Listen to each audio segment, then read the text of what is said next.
A-level exams start in 3 months, or put another way, 12 weeks. Thought you ought to know. Are you ready? Or has the fact that I've even mentioned that filled you with dread? Are you starting to feel paralysed with stress, overwhelmed at the size of the task, leaving you wondering, where do I even start? Well, don't worry, this video is for you.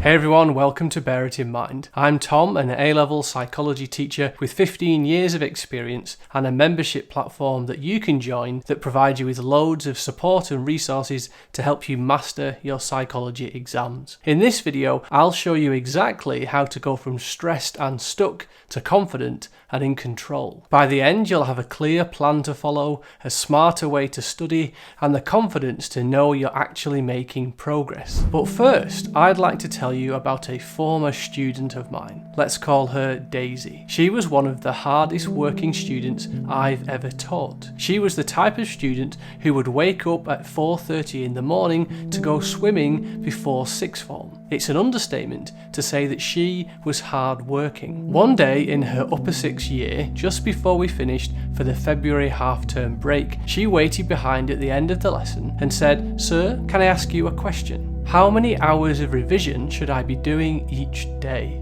I could see the drive and desire in her eyes to work as many hours as needed and was willing to do whatever number I might say. But I also felt sorry for her because she also looked very stressed and drained. She was looking for a number, something to tell her she was working enough. Later in the video, I'll share where that conversation went next, which might be an answer that you need to hear too. In my experience, there are 3 problems students face at this time of year. Problem 1. You don't know where to start. We consider doing some revision and suddenly feel too tired, too distracted, or just unmotivated. So we tell ourselves, I'll start later, maybe after lunch, maybe tomorrow. When I was doing my A-levels, I knew what grades I wanted to get to go to uni, and I was really motivated to go there. But I knew my biggest problem, my biggest challenge, was just to start. There were so many distractions and alternative things to do rather than start revising, and that was in my day before the iPhone. And even then,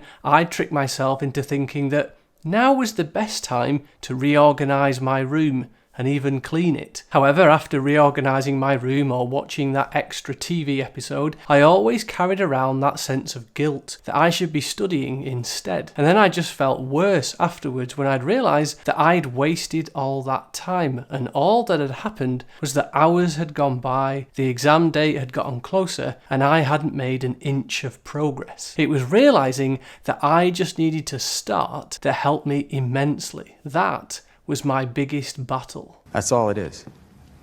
You just begin. Maybe some of you need to hear this. It isn't just you who is struggling with procrastination, with putting things off. This is a problem every student faces. In fact, this is a problem you will always have to face when you're older. But what you need is to learn how to deal with it. So when you're tempted to put things off, waiting to feel motivated, here's the truth. Motivation doesn't come before action.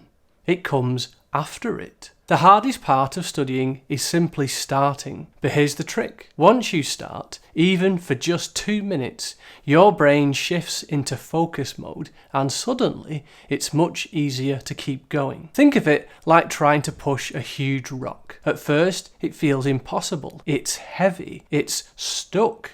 And no matter how much you think about moving it, nothing happens. But the moment you put in just a little effort and get it to budge, something changes. The rock starts rolling, and each push after that gets easier. That's exactly how studying works. The initial push, the first 2 minutes of reading, writing, or revising, is the hardest part. But once you overcome that resistance, momentum takes over, and before you know it, you're in the flow. I found that once I started, I was off. I could keep going for ages. Then the battle became not being drawn in by distractions, to realise I had some flow, and not to suddenly stop because then I will be back with that big, heavy rock. The battle would start all over again. Problem 2. You don't have a plan. I've known many students over the years who want to revise, who want to do their best, who are motivated to succeed, but struggle to get started because they don't know where to start. What you need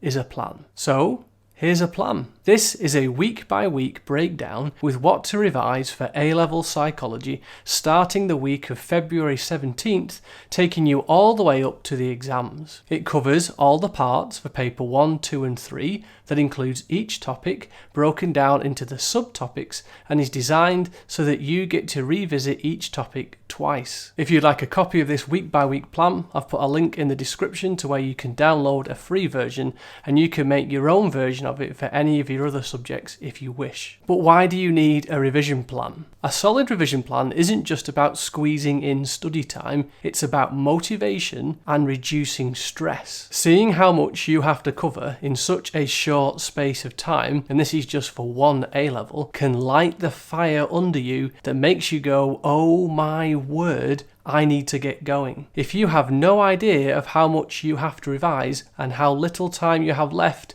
no wonder you haven't started. But having a revision plan also can help you manage stress. Let's be real, exam season is stressful, and that's okay. If you've studied stress in psychology, you'll know that stress isn't something you want to get rid of. It's actually something that can be your friend. But here's the problem. If you don't have a clear plan, if you don't know what you need to study and when, you're setting yourself up for unnecessary panic. Some students, when stress kicks in, go into overdrive, working non-stop until they burn out. They don't actually stop and have breaks. Their problem is they work too much. And the problem with that is that you cannot sustain it. It will actually hinder your performance in the end. Others go the opposite way. They avoid revision altogether because it feels overwhelming. They want to avoid it and bury their head in the sand. But we all know that doesn't turn out well either. But when you have a plan, you stay in control. With a clear revision plan, you know you can enjoy a Netflix and chill night without guilt because you know you're on track. You've done your revision for this week. But also, if your friends ask you to go out on Saturday, you'll know whether you can say yes because you're on track, or if you need to say, sorry mate,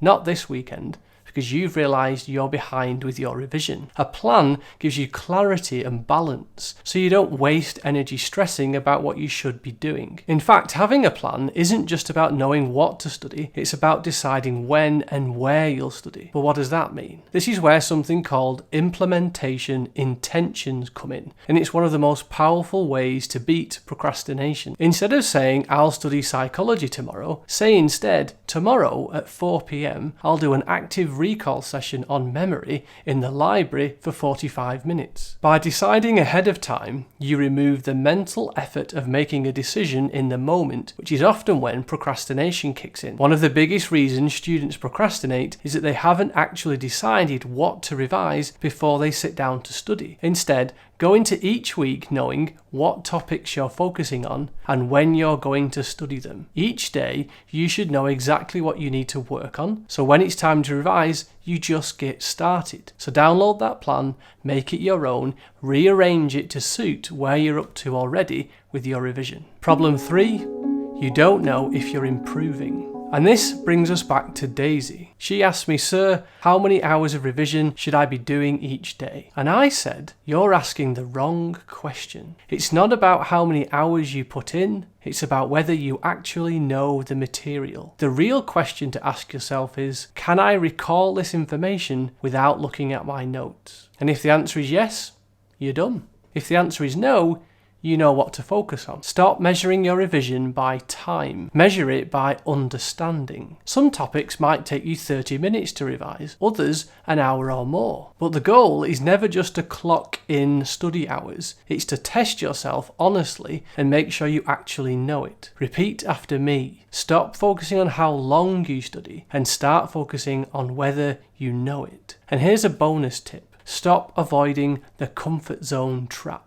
Most students make the mistake of revising topics they're already good at because it feels rewarding. They avoid the harder topics because, let's be honest, no one likes the feeling of getting things wrong. But that's the wrong approach. You should be spending most of your time on the topics you struggle with. The goal isn't to feel good while studying, it's to find the gaps in your knowledge before exam day. You actually want to fail now so that you don't fail when it really matters. But how should I actually revise? How do I know if I'm actually studying effectively? Great questions. Here are 2 other videos I've made that you should watch. One video that shows you what not to do when studying, because most students make these mistakes, and another video that walks you through the 4 levels of effective study based on actual science. And if you're serious about mastering psychology, consider joining Bear It In Mind to access loads of resources to help you study effectively. And if you've got this far in the video, drop a comment below. What topic did you revise today?